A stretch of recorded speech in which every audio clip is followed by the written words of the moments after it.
Bismillahirrahmanirrahim. Ibnu Qayyim rahimahullah Al-Jauzi mengangkat kisah tentang Abi Qudamah, ya. Seseorang yang disebutkan namanya oleh beliau. Sudah pernah saya sebutkan cerita ini belum? Selalu belum, ya. Baiklah. Abi Qudamah, kata Ibnu Jauzi, adalah seseorang yang suka berjihad. Di zaman dulu, zaman tabi'in, suka berjihad, berperang. Dan dia selalu memotivasi orang untuk berjihad. Ditanya di salah satu masjid waktu dia lagi pulang dari jihad, pengalaman apa yang paling berkesan bagi anda di kancah peperangan jihad? Dia bilang, kisah seorang anak muda yang bertemu bidadari. Maka orang tanya, seperti apa ceritanya? Dia bilang, satu waktu saya pulang ke negeri saya, di kotanya. Kemudian saya motivasi orang untuk berperang, berjihad. Disampaikanlah motivasi, ayat-ayat, hadis, kisah-kisah nyata. Sampai orang-orang pada termotivasi untuk berjihad. Dia bilang, setelah selesai saya pulang, besok saya ingin bentuk pasukan, bergabung dengan pasukan muslimin untuk berjihad. Waktu saya pulang ke rumah, dia bilang tiba-tiba ada suara perempuan depan pintu, memanggil, wahai Abi Qudamah, Abi Qudamah. Dia bilang, saya baca, a'udzubillahi minasyaitonirrajim. Jangan sampai ini godaan syaitan. Perempuan malam-malam memanggil-manggil depan rumah. Dia nggak bilang, saya nggak mau buka pintu. Terdengar lagi suara kedua kali, Abi Qudamah, buka pintu. Suara perempuan. Dia bilang, a'udzubillahi minasyaitonirrajim.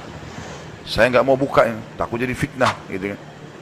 Terus perempuan itu rupanya nyaut depan pintu. Dia bilang, wahai Abi Qudamah, bukankah anda yang memotivasi kami berjihad? Dan saya terpengaruh dengan itu. Saya ingin menyumbang sesuatu. Bukalah pintunya. Dia bilang, saya dengar orang ini mau nyumbang hubungan dengan jihad, saya buka pintu. Perempuan itu rupanya bercadar. Dia bilang, pada saat saya buka pintu dan di hadapan saya tahu kalau orang ini, kalau tidak pakai cadar, luar biasa Allah berikan kelebihan fisiknya.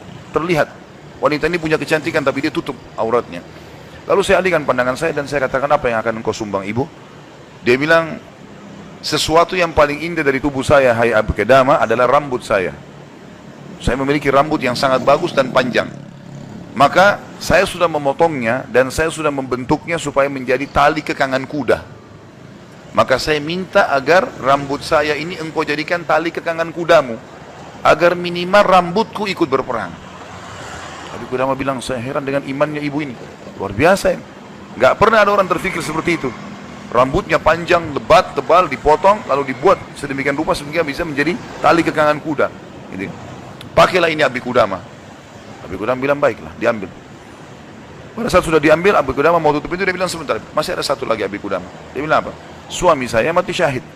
Dan semoga Allah terima. Semoga juga kami disatukan di surga. Dan dia mewariskan seorang anak laki-laki yang mirip seperti dia. Maksudnya keimanannya, fisiknya, segala macam. Saya harap anda tidak menolak anak saya besok ikut berjihad. Kata Abi Qudamah, baiklah.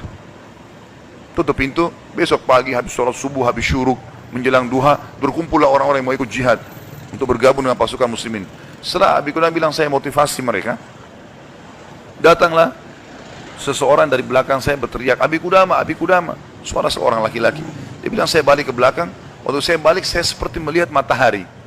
Artinya ada seorang laki-laki putih, tinggi, gagah, rambutnya indah, fisiknya kekar di atas kuda. Dia bilang, saya sendiri kagum melihat orang ini. Luar biasa secara fisik, membuat orang sudah kagum. Dia bilang, terus dia bilang, ayah Abi Qudamah, saya anaknya ibu semalam yang memberikan rambut kepada anda. Dan saya siap untuk ikut berperang. Dan wasiat ibu saya agar saya jangan pulang, suruh mati syahid. Tapi Qudamah, saya kagum melihat lagi anak ini. Sudah kagum melihat ibunya, kagum melihat anaknya. Bagaimana keyakinan mereka berdua tentang janji Allah. Dan hidupnya di situ sudah. Lingkup hidupnya itu adalah yang dijanjikan oleh Allah dan Rasulnya. Udah, Allah bilang dapat ini, ya sudah, dia yakinkan iya. Sholat dapat ini, puasa dapat ini, jihad dapat ini. Yakin, tidak ada keraguan. Hidupnya terbentuk di situ, itu yang dijalani sama dia. Dia yakin meninggalkan juga dosa, ini adalah pintu yang baik. Kalau dia buat, dia akan jauh dari Allah. Maka dia berada di lingkup itu, kendaraan itulah. Kata Abi Qudamah, baiklah anak muda, kau masih muda, gitu kan. Saya akan letakkan kamu di bagian belakang pasukan. Anak muda itu diam. Dia bilang, Abi Qudamah bilang, ini saya tentu simpulkan ceritanya ya, karena saya tidak hafal secara lafaz letter tentang kisah, tapi saya datangkan poinnya gitu. Kata Abi Qudamah, waktu perang lagi berkecamuk, tiba-tiba anak muda ini sudah ada di depan. Lalu saya lihat dia, dan memang di pikiran saya dia bilang cuma anak muda itu saja. Saya datangin dia, hai anak muda, mundurlah. Kamu masih muda, belum berpengalaman, gitu kan. Saya khawatir atas dirimu. Dia bilang, wahai Abi Qudamah, Allah berfirman, hai orang-orang beriman, kalau kalian bertemu dengan orang kafir, jangan kalian mundur. Allah bilang, jangan mundur, Anda suruh saya mundur, gitu. Gitu. Kata Abi Qudamah, saya nggak bisa bantah ini karena dia pakai ayat. Gitu. Maka saya pun berada di sebelahnya sampai akhirnya karena perang lagi berkecamuk terpisahkan, otomatis terpisahkan. Waktu pasukan lagi istirahat, saya coba cari anak muda ini. Saya nggak cari, pikirannya sudah nggak ada yang lain. Targetnya anak muda ini gitu. Itu betul-betul menarik perhatian dia. Dia bilang begitu saya lihat orang lagi istirahat semuanya kena capek berperang. Maka saya lihat anak muda ini sibuk menyiapkan makanan para mujahidin, mengikatkan tali kudanya, menyiapkan rumput kudanya. Pokoknya dia sibuk dengan itu. Jadi dia betul-betul menikmati apa yang sudah Allah dan Rasulnya perintahkan. Ini targetnya dan ini benar bagi saya. Selesai. Ini adalah konsep hidup saya. Gitu. Maka Abi Qudamah bilang saya kagum melihat anak muda ini. Kemudian perang berkecamuk lagi.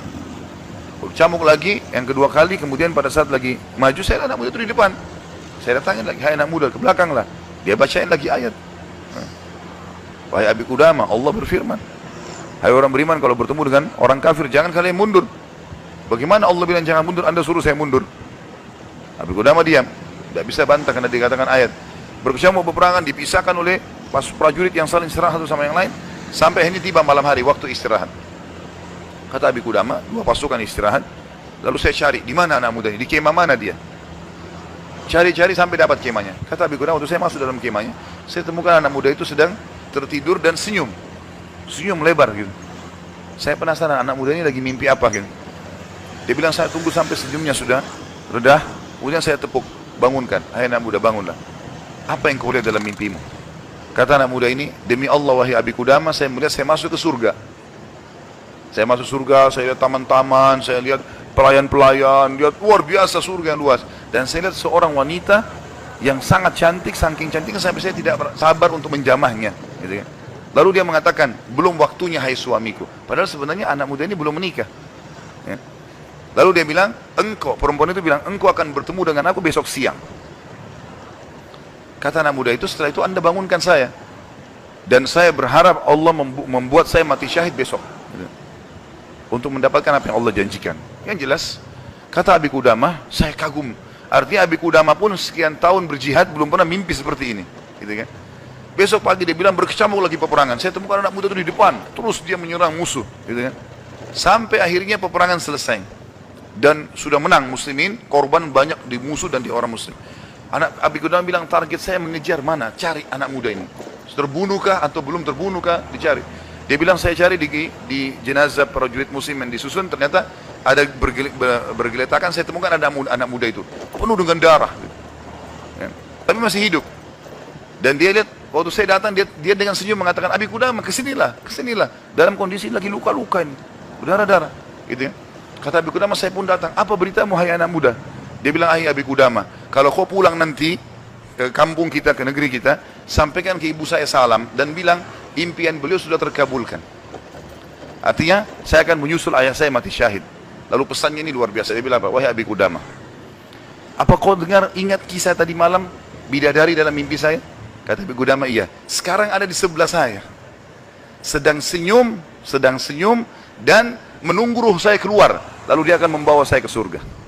Lalu kata Abi Qudamah, orang itu pun meninggal dunia dalam kondisi dia tersenyum, gitu kan. Maka Abi Qudamah bilang, saya menangis, gak bisa menahan melihat luar biasanya. Ibunya luar biasa, anak muda ini luar biasa, 17 tahun, punya kelebihan fisik yang mungkin tadi saya bilang, kebanyakan kita di Indonesia dihabiskan pada hal yang foya-foya, coba-coba kemaksiatan, ini semua omong kosong nih, dari syaitan, bukan begitu. Anak muda ini dididik oleh ibunya untuk targetnya surga. Bagaimana berperang mati syahid, seperti itulah. Kata Abi Qudamah, saya pun menguburnya.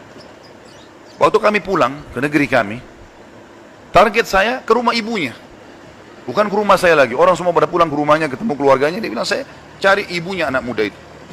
Begitu dapat rumahnya, saya ketuk pintu, dibuka. Ibu itu buka. Ibu itu begitu lihat saya tahu Abi Qudamah. Dia bilang, wahai Abi Qudamah, apa kau datang berbelasungkawa atau kau datang untuk membawa berita gembira? Kata ya Abi Qudamah, apa maksud anda ibu? Dia bilang, kalau anda pulang mengatakan anak saya ikut pulang bersama anda, berarti itu belasungkawa.